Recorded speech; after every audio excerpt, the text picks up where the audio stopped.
Hi, I'm Mrs. Metzger, and I'm the orchestra teacher here at Eastwood Middle School. I'm going to give a brief presentation on what the orchestra program is like here at Eastwood and any important information that you need to know. If you have any questions after this presentation is over, please feel free to contact me either through email or by phone. Both of those things are listed here on this slide of the presentation, as well as the last slide of the presentation. Okay. Here is just a nice list of why you should join orchestra and all the benefits that come with being in the orchestra program. I'm not going to read through them all, just for the sake of time. Okay, so when does orchestra meet? If we follow our drop 2 schedule that we had last school year when we had a normal school year, then I will end up seeing all the orchestra classes 4 times in a week.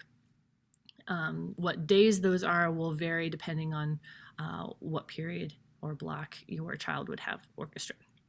But it would be 4 times a week. Beginning orchestra is split into 2 overall groups, beginning upper strings and beginning lower strings. There's usually 2 sections of the beginning upper strings classes because there's more of them, and that would be for violin and viola, and there's usually 1 beginning lower string class for cello and bass. Intermediate orchestra has all 4 of those instruments in 1 class and is usually split into 2 sections. And then advanced orchestra is also set up the same way of having all the instruments present in 1 class and is only 1 class. Each orchestra performs concerts outside of the school day. That's important to keep in mind because that means there are expectations of students participating after school. What do I need for orchestra? First off, you need a working instrument. That would be very helpful. Please don't get any colorful instruments. They look pretty, but they don't usually sound very pretty. And there's a lot of problems that usually come with those, of things not staying in tune or breaking really easily because the quality of the instrument itself is not super good.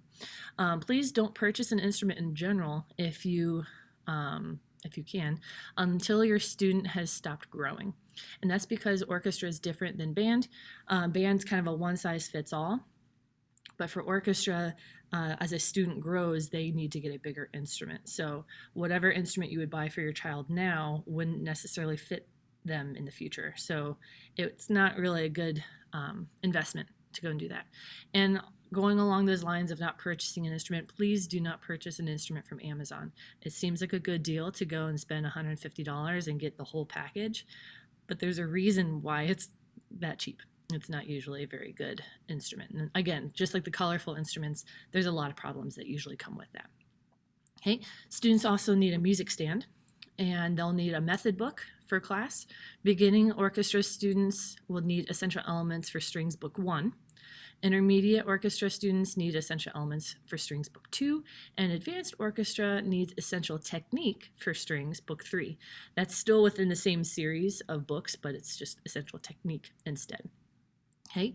Any other necessary accessories would be rosin, a cleaning cloth, a shoulder rest for a violin and viola, and a rock stop for cellos and basses. Okay, where do I get an instrument? So I'm telling you not to buy an instrument. So where would you get one? So most students would rent an instrument, and the popular place for students to do that is from Page's Music, and that's mostly because it's really close to Eastwood. It's on 65th Street. And it's also the store that we work with a lot when it comes to repairs and ordering things. And they have a great rental program, and you'll get more information about that from Pages. We also have a few school instruments for students to rent at a small rental fee for those that are in financial need and can't necessarily afford to rent an instrument from Pages or another music store. If you rent from Pages and you get the starter pack, if you're a beginner, then the book, a shoulder rest or rock stop, rosin, a cleaning cloth, all that stuff comes with the starter pack, as well as a music stand or a metronome/tuner, depending on what your need is. If you have to choose between a music stand and a metronome or tuner, I would choose the music stand.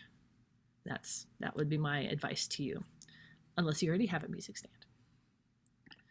Okay, when does the orchestra perform? Beginning orchestra has 3 performances: the winter concert in November, the open house or curriculum night in March, and the spring concert in May. Intermediate orchestra also has 3 performances: the winter concert in December, our Butler Music Clinic or the IMEA Music Clinic, depending on what works that year, which is in March, and the spring concert in May. Advanced orchestra has around 7 performances, which is obviously a lot more than the others. We have the Fall Festival at the end of September, the side-by-side concert with the North Central Symphony. That's just for select 8th grade students, so that won't be everybody. The Mistletoe Festival, which happens at Circle Center Mall at the Arts Garden, and that happens at the end of November or early December. The winter concert in December, the ISMA Organizational Contest Preview, which happens at the beginning-ish of March, and then the actual ISMA Organizational Contest, which has the judges and everything, that happens about a week or so later than the preview in March, and then we have our spring concert in May. Okay, there is one extracurricular string ensemble, which is the Eastwood String Ensemble, or ESE. It's available, it's audition-based and only to 7th and 8th graders. It meets during student support when that starts up again. And we have various performance opportunities for that group. Okay, students will be graded on various things, various skills, knowledge and understanding, performance skills, reflection, and any chance that students have an opportunity to be creative and expressive. Learning will be based off of our music standards, and we'll have several kinds of assessments, formal and informal. If you have any questions, please feel free to contact me. Again, my email address and my phone number here at school with my extension are there for you. I hope that was beneficial and helpful, and feel free to reach out. Can't wait to work with your students.